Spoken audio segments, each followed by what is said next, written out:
ang tutulungan natin. Yun ang tutulungan natin. Yung mga walang milyon. Hindi mo gusto magpatulong, ano? Kung ayaw nyo magpatulong, di wag. Sasabihin nyo, baka makasama sa katawan nyo. Di wag, ayaw nyo. Ayawan na tayo. Pero yung mga gusto magpatulong, nandito lang po kami. Lalo na, wala naman kayong pampakemo, wala naman kayong pampano. Nandito, pipilitin namin pagalingin kayo. Kaya lang, recorded lang mo tayo sana. I-interviewin namin kayo muna. Nasa ganun hindi nyo masabi sa mga na hindi yung produkto namin nagpagaling sa inyo. Kasi ganun napagaling mo na, sasabihin Iba nag-claim. Oo, iba yung sasabihin na Hindi, iba sabihin na, kasi umiinom ako ng ganun kaya ako gumaling di ba? Sige sir. Sige. Ito na. Hindi, ano ba ang gagawin mo? Ito po. Kala ko, papangalan pa rin.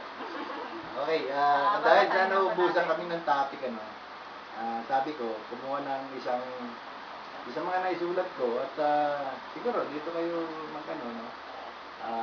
magkomento kung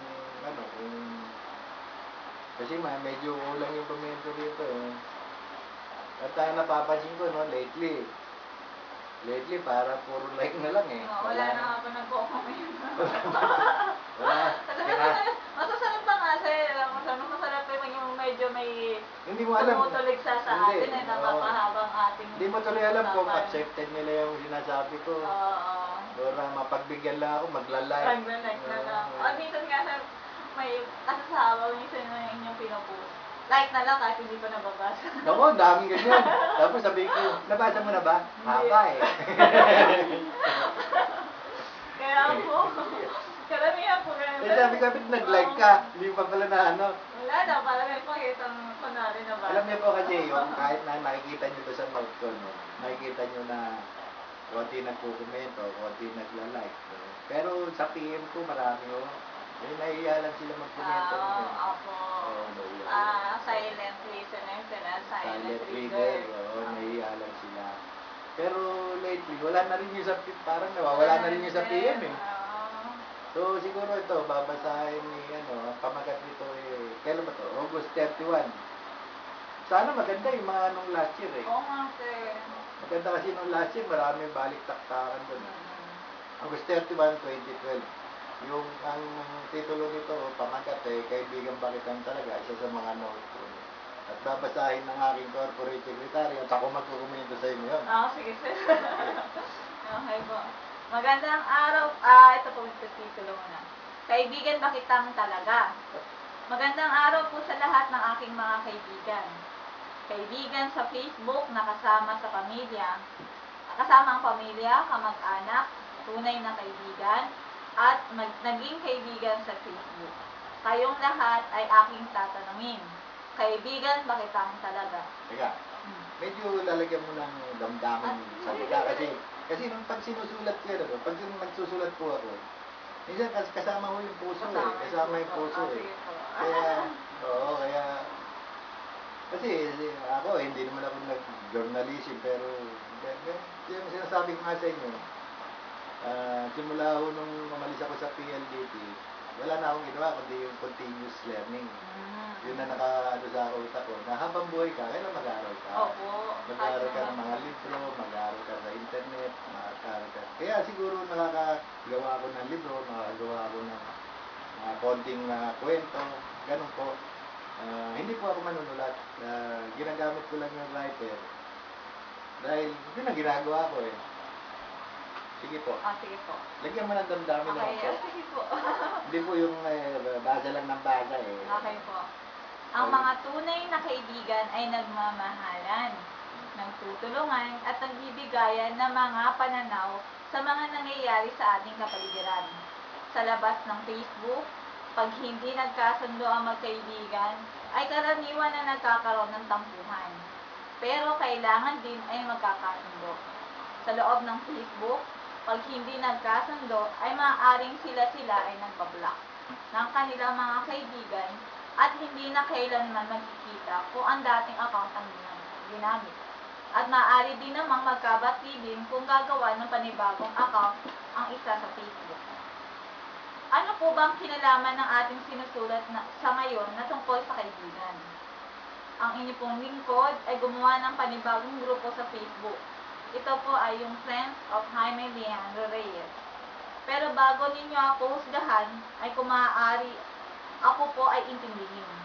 Dahil maaari ninyo sabihin na ako ay nagyayabang, o tatakbo sa politika, o maaaring nagpapasika. Hindi po ako ganon.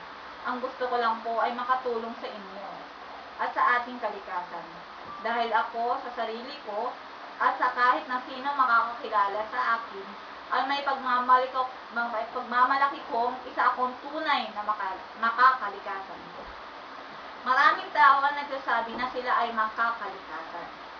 Pero kung sasabihin mo lang na ikaw ay nagtatanim ng puno minsan sa isang taon, o naglilinis na inyong kapaligiran minsan sa isang linggo, o pumupunan ng mga taong sumisira sa kalikasan pero wala namang inahaing solusyon, ay hindi masasabing isa kang tunay na makakalikasan. Bakit po ba ganon?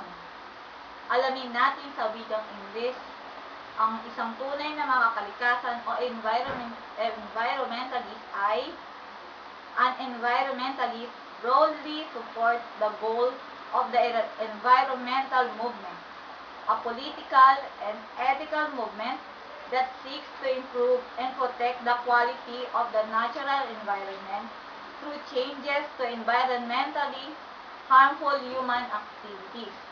An environmentalist is engaged in or believes in the philosophy of environmentalism. Ano ang tinatawag na environmentalism? Environmentalism is a broad philosophy, ideology, and social movement regarding concern for environmental conservation and improvement of the health of the environment, particularly as the measure for this health seeks to incorporate the concerns of non-human elements. Environmentalism advocates the preservation. Hello?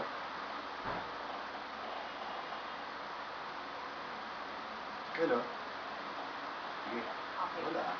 Restoration and or improvement of the natural environment and may be referred to as a movement to control pollution.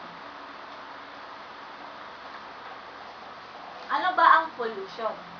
Pollution is the introduction of contaminants into the natural environment that cause adverse change.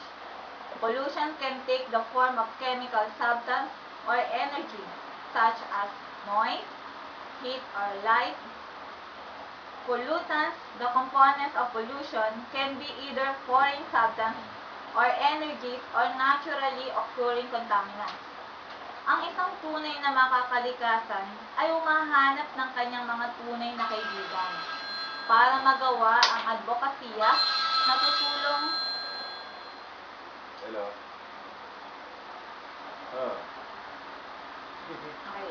Natutulong para mabawasan ang polusyon na hindi lang sa usok nanggagaling kung hindi maging sa mga kontaminadong bagay. Ang problema ng ating bansa ay basura, basura, basura, basura, basura. Kahit nasa ang lungsod ngayon ay pinoproblema ang basura. Ang tanging nalalaman nilang solusyon ay pagbawal ang plastic at styrofoam. Pero paano ang pampers, sanitary napkin, sachet, maliliit na lalagyan ng mantika, kape at pagkain, at kung ano-ano pa. Napakarami nito. Ito ang karaniwang mga nakakabara sa daluyan ng tubig katulad ng kanal, imburnal, at sa ngayon ay mga kailugan. Sabi sa itaas, ang pagiging makakalikasan ay humahanap ng mga paraan para magawa ang advokasya ng pagmamantini, pangangalaga, at pagpapanumbalik sa dating kalagayan ng mga natural na bagay na makikita sa kapaligiran. Ito ang kasalukuyan naming ginagawa sa ngayon. Pagtuturo at paggawa ng mga bagay na makakatulong sa ating kalikasan. Pero kailangan namin ang maraming kaibigan.